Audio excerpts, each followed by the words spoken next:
How long the machine gunner lives is how long the squad lives. This isn't Browning M2's first war, but in the trenches of the Russia-Ukraine war, this hellish machine has become a key factor in turning the tide of battles. When the machine gun is firing, you don't dare raise your head, even if you're Rambo. A trained machine gunner is a nightmare for the enemy.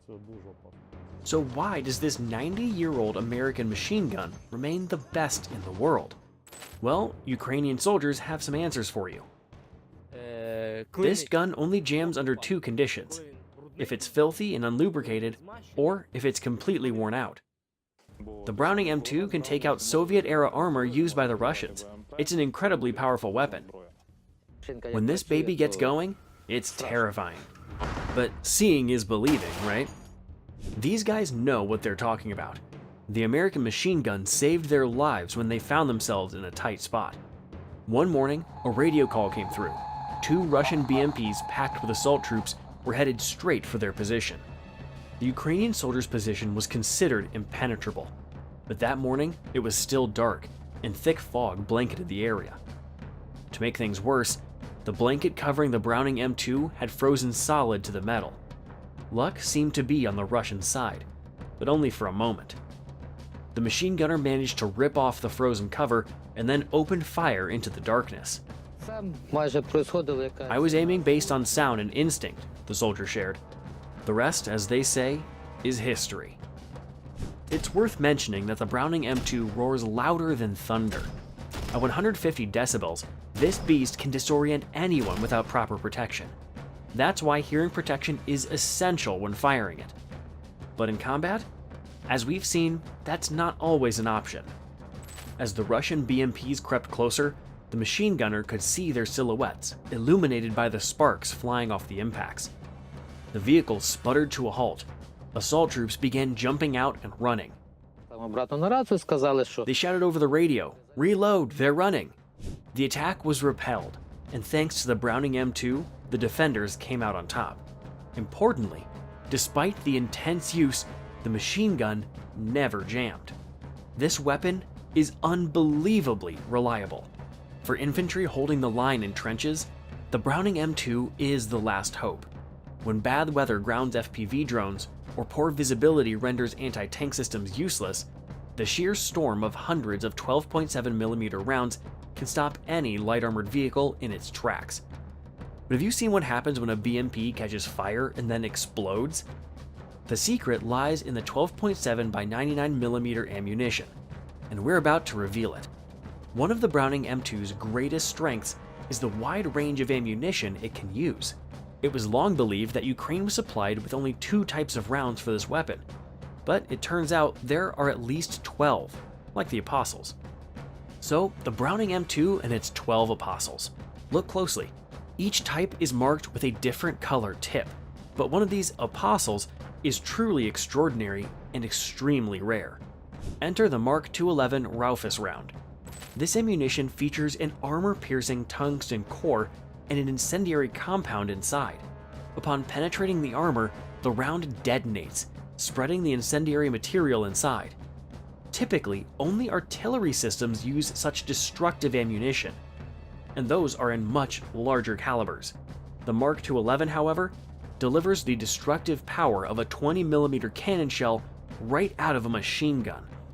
Did you know there are machine gun rounds with explosive power? Hit like if you did. Congrats, you've passed the Browning M2 theory exam and are ready for the practical test. If you didn't, hit like anyway, because now you're officially in the class. By the way, the Mark 211 round is also wildly popular for sniper work with the Barrett rifle, because this machine gun can also be used as a sniper weapon. Here's how. You take the machine gun, attach a Picatinny rail, mount a scope, and voila. We just switch it to long range mode. The Browning M2 was first used for sniper-style shooting by American forces. Its effective range is 2,200 yards. But during the Vietnam War, US Marine sniper Carlos Hathcock turned his Browning M2 into a sniper rifle, setting a record that lasted until 2002 by hitting a target at 2,460 yards. With a fire rate of up to 635 rounds per minute, the Browning M2 delivers a storm of fire no sniper could match. Here's what happens when a group of soldiers walks into an ambush set by an M2 machine gunner. These Russian soldiers didn't stand a chance, as the machine gunner delivered precision fire. But the Browning M2 also allows you to fire accurately at targets you can't even see. Here's what that looks like. Indirect fire is when you shoot based on coordinates and azimuth. You don't see the enemy, and they don't see you. It's practically an artillery technique. The bullets arc over obstacles and hit the target directly. Now imagine that precision with a burst of dozens of rounds. The technique is impressive, but requires mastery of optics and complex calculations, not something every soldier can handle. Another standout round in this war is the one with the red tip, a tracer round. But wait, doesn't it reveal the machine gunner's position? Why risk firing tracer rounds if it could invite a counterstrike? The Browning M2 weighs 84 pounds, plus the tripod, and then there are the ammo boxes, each weighing 35 pounds. Carrying all this and switching positions every 2 to 3 minutes is no small feat, even with a strong and tireless assistant. But here's the thing, without tracer rounds, it's hard to imagine nighttime hunting. For drones. Every night, the Russians launch dozens, sometimes hundreds, of Shahed kamikaze drones over Ukraine, targeting critical infrastructure. And every night, Ukrainian crews head out on combat patrols. The intensity is really high right now. Air raid alerts go off daily, and there's a huge number of enemy UAVs over Ukraine. In flight, the Shahed drones emit a distinct buzzing sound, but shooting at them based solely on sound isn't practical. They're small and hard to hit. So first, the crew needs to locate the drone in the sky using thermal imaging. In the thermal scope, it looks like a red dot moving across the screen. Once the target is identified, they mark it with a laser designator. Target eliminated. Taking down a single drone often requires at least 100 rounds, an entire box of ammo. Reloading takes precious time, so the Ukrainians came up with a clever solution. We modified the ammo box to hold 200 rounds instead of 100. It's much more efficient.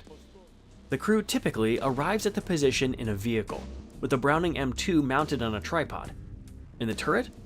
That doesn't seem to be standard issue either. This kind of weapon modification, battlefield experimentation, and technical innovation has become the norm in this war. Recently, Ukrainian National Guard troops managed to shoot down a cruise missile with a Browning M2. The target? An H-101, Putin's favorite missile, carrying nearly 900 pounds of explosives. Of course, this was an experiment, and success favored the gunners, as the missile flies at speeds of up to 620 miles per hour. But success tends to follow the best, doesn't it? So where else can this American gadget, capable of piercing 25mm armor and sometimes taking down missiles, be deployed? During World War II, Browning M2s were mounted on fighters and bombers.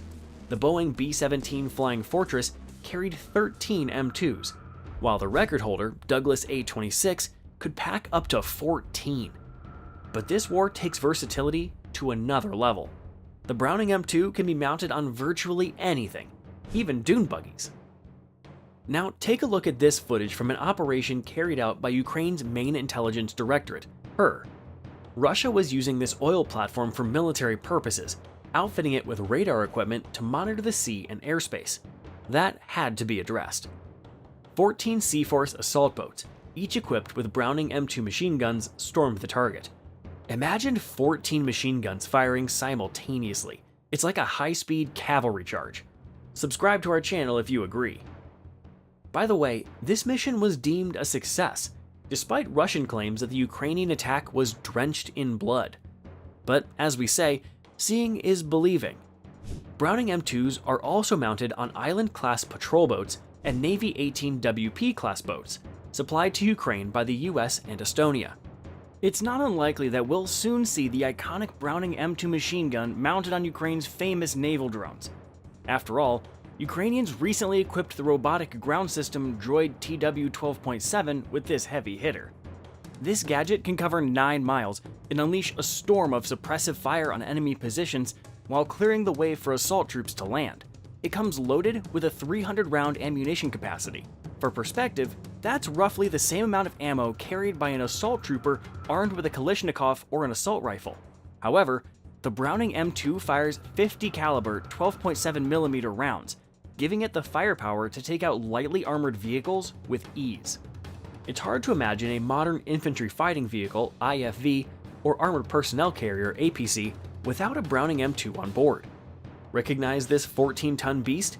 It's the Max Pro armored personnel carrier, complete with a machine gun turret on top.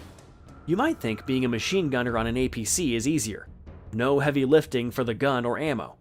But what does this soldier think? On the move, you've got to control the turret joystick with one hand and fire with the other. It's not exactly easy. The joystick is sensitive. Turret speed and angle depend on the force applied, so the gunner needs to not only shoot on the move, but also skillfully maneuver the turret. Lives depend on it, because APC gunners operate at very close ranges. On the Max Pro, 200 to 300 yards is the norm for suppressing enemy infantry. And reloading? Forget about it. That's just too much. The mission for this crew is straightforward but dangerous. Approach enemy positions at high speed, suppress them with machine gun fire, and allow friendly infantry to either safely deploy or evacuate. However, safety in a firefight is a very relative term, so speed is everything. I fire until I'm empty, shout clear, and the driver spins us around and we get out fast. The adrenaline is off the charts. This guy has a tough job. Let's wish him good luck. But it seems the machine gunner on another American APC, the Striker, might feel a bit safer. Here's what his workstation looks like. This is the monitor, with day and night cameras. And here's the joystick for controlling the module and firing. The Striker's remote-controlled weapon system, loaded with 2,000 rounds, makes life easier. On top of that, the APC has side windows for infantry to fire from, offering additional firepower. The gunner's position is also protected by 14.5mm armor, giving them much-needed security. So yes, the Striker gunner has it a little easier compared to others. But here's a question for you. Where is it hardest to be a machine gunner? In a trench, a building, or an armored vehicle? Tell us in the comments.